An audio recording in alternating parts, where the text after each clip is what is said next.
आप देख रहे हैं डार्क फाइल्स। तो चलिए बढ़ते हैं आज की इस कहानी की ओर।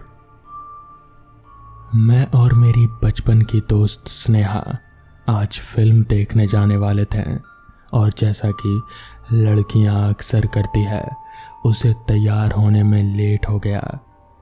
हमने शाम 6:30 बजे वाले शो की टिकट ली थी। थिएटर हमारे घर से आधे घंटे की दूरी पर था, पर शाम को 6 बजे के करीब ऑफिस और कॉलेज छूटने लग जाते हैं, जिस कारण काफ़ी ट्रैफिक हो जाता है और आधे घंटे दूर जगह पहुंचने में 2 घंटे लग जाते हैं। हमारा प्लान था 5:30 बजे निकलने पर हम हो चुके थे 5:48। हमने बस पकड़ी पर देखा कि ट्रैफिक बहुत ज़्यादा पड़ने लग गया था, जिससे हमने अनुमान लगाया कि हमारी फिल्म के लिए काफ़ी लेट हो जाएंगे। तब स्नेहा ने कहा कि चलकर अगर जाएं तो हम 6:30 बजे से पहले पहुंच सकते हैं। स्नेहा बचपन से ही साहसी और चंचल किस्म की थी और मुझे उसे कुछ ऐसे प्लान की ही उम्मीद थी।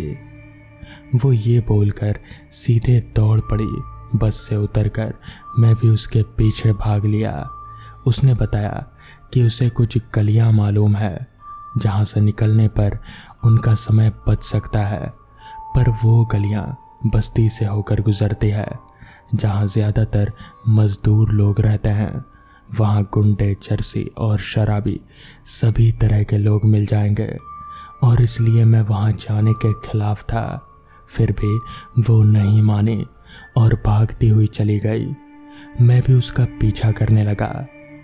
वो गली काफ़ी संकरी थी, सिर्फ एक आदमी के आने जाने की जगह थी।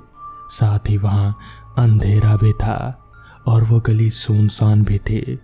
मुझे डर लगने लगा कि कहीं कोई गुंडा अचानक से हम पर हमला न कर दे, पर स्नेहा के चेहरे पर डर का कोई भाव नहीं था, बल्कि उसे तो मज़ा आ रहा था। यूं ही हम अंदर जाते गए और हमें सामने एक चौराहा दिखा। तभी हमारे दाईं ओर वाली गली से एक औरत, जो कि फटे पुराने कपड़े पहने हुए थी और पागल सी लग रही थी, उसे देखकर मैं एकदम से चौंक गया। फिर वो हमारे सामने आकर खड़ी हो गई और बोली, तुम दोनों उस पीले फूल वाले पेड़ से उससे दूर रहना। वो जो सफ़ेद इमारत के पास है वहाँ बिल्कुल मत जाना, वरना बुरा हाल होगा। और फिर वो हंसते हुए पागलों की तरह बाईं वाली गली में कहीं गायब हो गई। स्नेहा को ये सब सुनकर काफ़ी एक्साइटमेंट हो गई और वहीं मैं काफ़ी डर चुका था। मैं स्नेहा को वापस घर जाने के लिए बोलने लगा, पर वो नहीं मानी। आखिर हम उन गलियों से बाहर निकले और मेन रास्ते पर पहुंचे। अचानक से आसमान में काले बादल जमा होने लग गए और बिजली भी कड़कने लगी। मुझे ये किसी अनहोनी की निशानी लग रहे थे। मेरा डर बढ़ने लगा। फिर थोड़ा आगे जो मैंने देखा उसे देखकर मैं हक्का बक्का रह गया। मुझे हमारे सामने एक सफ़ेद इमारत के पास एक पेड़ दिखाई दे रहा था जिस पर पीले फूल थे। मैंने स्नेहा को रोका और कहा कि हमें वहां नहीं जाना चाहिए, मगर उसने मेरी एक नहीं मानी और आगे दौड़ पड़ी। मैं भी तेजी से आगे बढ़ा और स्नेहा को पीछे धक्का देकर उस पेड़ के नीचे खड़ा हो गया।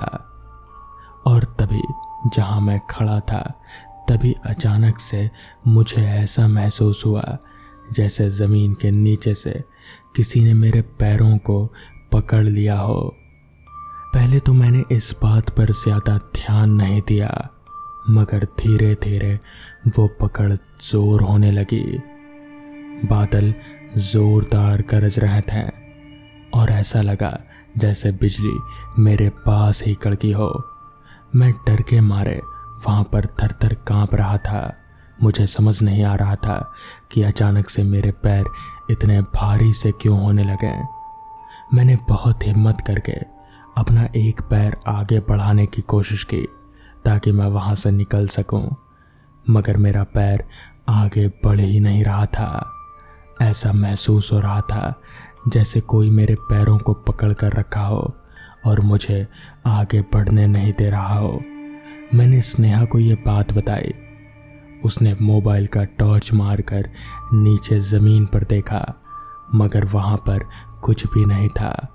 मगर मैं साफ महसूस कर पा रहा था कि किसी ने मेरे दोनों पैरों को पकड़ रखा है, मगर कोई हाथ या फिर कुछ भी ऐसा कुछ नज़र नहीं आ रहा था। मैं डर गया। मुझे कुछ समझ नहीं आ रहा था कि अब क्या करूं। मैं अपने पैरों को चाह कर भी आगे नहीं बढ़ा पा रहा था। तभी वो हाथ जिन्होंने मेरे दोनों पैरों को पकड़ रखा था, जो कि दिख नहीं रहे थे, उन्हीं हाथों ने मुझे एकदम से ज़मीन पर पटक दिया और फिर मुझे घसीटता हुआ उस सफ़ेद इमारत के भीतर ले जाने लगा। मैं घसीटता हुआ उस इमारत के अंदर जा रहा था और स्नेहा भागती हुई मेरे पीछे पीछे आ रहे थे। मुझे कुछ समझ नहीं आ रहा था कि आखिर ये सब हो क्या रहा है। मैं खींचता हुआ उस सफ़ेद इमारत के अंदर जा पहुंचा। मेरे पीछे पीछे स्नेहा भी आई। मोबाइल की फ्लैशलाइट में वो मुझे उठाने की कोशिश कर रहे थे, मगर वो हाथ मैं अभी भी अपने पैरों पर महसूस कर पा रहा था। तभी मुझे ध्यान आया, मेरी माँ ने बताया था कि अगर ऐसी कोई सिचुएशन हो जाए तो फिर एक ही काम करना। तो मैंने वही किया। मैंने ज़ोर ज़ोर से हनुमान चालीसा का पाठ करना शुरू कर दिया और मेरे ऐसा करते ही मैंने महसूस किया कि वो हाथों की पकड़ मेरे पैरों पर से धीमी होती जा रही है। धीरे धीरे वो हाथ ऐसा महसूस हुआ जैसे उन्होंने मेरे पैरों को छोड़ दिया हो, जिसके बाद मैं उठा और फिर हम दोनों भागते हुए उस इमारत से दूर जा खड़े हुए। वो सब क्या था मैं कुछ भी समझ नहीं पाया, मगर वो जो कुछ भी था मामूली तो नहीं था। तो दोस्तों, ये थी आज की दूसरी कहानी। तो चलिए बढ़ते हैं आज की तीसरी कहानी की ओर। ये कहानी मेरे एक दोस्त की है। उसके मुताबिक वो आज से करीब 5 साल पहले एक गांव में गया था। दरअसल वहां पर उसे एक काम मिला था। एक जमींदार की बहुत पुरानी हवेली थी। उसे बस उस हवेली की पहरेदारी करने थे रात के वक्त। ज़रूरी ये था कि उस हवेली में बहुत सारी महंगी चीज़ें बहुत ही पुरानी और कीमती थीं। वो चीज़ें कहीं चोरी ना हो जाए, बस उसे यही देखना था। हवेली के बाहर एक छोटा सा बेंच लगा हुआ था। वहीं पर बैठकर उसे रात भर हवेली की पहरेदारी करनी थी। बस यही काम था और इस काम के लिए उसे काफ़ी अच्छे पैसे भी मिलने वाले थे। तो इस पर मेरा दोस्त तैयार हो गया। उसका नाम रवि था। रवि को ऐसे काम की ही तलाश थी जहाँ बस उसे बैठकर एक चीज़ को ही देखते रहना था। कोई ज़्यादा मेहनत नहीं, बस रात भर जागना ही तो था। उसमें भी अगर बीच में एक आध झपकी ले भी ली तो क्या ही जाएगा। यही सोचकर उसने वो काम चुन लिया। काम पर उसका वो पहला दिन था, यानी कि पहली रात। वो रात कुछ अजीब सी थी। सनसनाती हवाएं चल रही थी। माहौल कुछ अजीब सा था। आसमान पर बादल थे, किसी भी पल बारिश आ सकते थे। वो इसके लिए पहले से ही तैयार था, इसीलिए तो वो अपने साथ में छाता भी लेकर आया था। वो वहाँ पर बैठा बैठा उस हवेली को चारों तरफ से देखे जा रहा था। हवेली काफ़ी पुरानी सी मालूम पड़ रहे थे। उस अंधेरे में भी पता नहीं क्यों वो हवेली जैसे चमक से रहे थे। एक अजीब सी रोशनी थी वहाँ। खैर, वो काफ़ी पुरानी और बहुत ही कीमती मालूम पड़ रहे थे। उसके अंदर भी काफ़ी कीमती सामान है, ऐसा उसके मालिक ने कहा था रवि को। रवि सोच में पड़ गया कि आखिर ऐसा कौन सा कीमती सामान है कि उसे एक चौकीदार को रखना पड़ा। और अगर इतना ही कीमती सामान है तो वो मालिक खुद इस हवेली में क्यों नहीं रहता। यही सोचकर रवि के दिमाग में कुछ ना कुछ आइडिया आ रहा था। उसने सोचा क्यों ना एक बार इस हवेली के अंदर जाकर देखा जाए, पता नहीं इसके अंदर क्या है। यही उत्सुकता उसे खाए जा रहे थे। वो अपना टॉर्च लेकर उठा। छाता उसने वहीं बेंच पर ही छोड़ दिया और वो उस हवेली की तरफ आगे बढ़ने लगा। टॉर्च की रोशनी में वो हवेली काफी चमक सी रहे थे। वो उस हवेली के टूटे हुए मेन दरवाजे को सरकाकर अंदर दाखिल हुआ। उसके अंदर भी एक और दरवाज़ा था जिसके बाद ही वो हवेली में दाखिल हो सकता था। वो उस दरवाजे के पास जाकर खड़ा हो गया। उसने देखा कि बाहर कोई ताला नहीं लगा है। उसे हैरानी हुई कि अगर इतना ही कीमती सामान है तो फिर बाहर एक ताला क्यों नहीं लगवाया। खैर, उसने दरवाजे को सरकाकर हवेली के अंदर अपना पहला कदम रखा। हवेली के अंदर कदम रखते ही उसे ऐसा महसूस हुआ कि जैसे उसके कानों में किसी ने फुसफुसा कर कुछ कहा हो।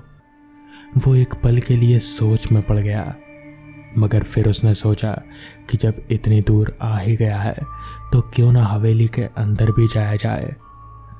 तो वो हवेली के अंदर घुस गया। हवेली के अंदर टॉर्च की रोशनी में कुछ भी साफ साफ नजर नहीं आ रहा था क्योंकि वहां काफी ज्यादा अंधेरा था। खैर, वो टॉर्च घुमाकर इधर उधर देखने लगा। वहां पर कुछ चीजें थी, पुराने सोफे, कुछ तस्वीरें और कुछ कलाकृतियां भी। रवि ने सोचा कि बेशक ये बहुत महंगी होंगी, इसीलिए तो मालिक ने मुझे यहाँ पर रखा है इनकी देखभाल करने को। रवि ये सब सोचकर अभी टॉर्च की रोशनी इधर उधर घुमा ही रहा था कि तभी अचानक से उसके सामने एक बहुत ही भयानक सी दिखने वाली औरत आ खड़ी हुई। उसका पूरा चेहरा जला हुआ था, उसकी आंखें लाल चमक रहे थे। उस औरत को एकदम से अचानक से पाकर रवि वहीं जमीन पर गिर पड़ा। वो बहुत डरा हुआ था। वो घसीटते हुए दरवाजे की ओर बढ़ने लगा।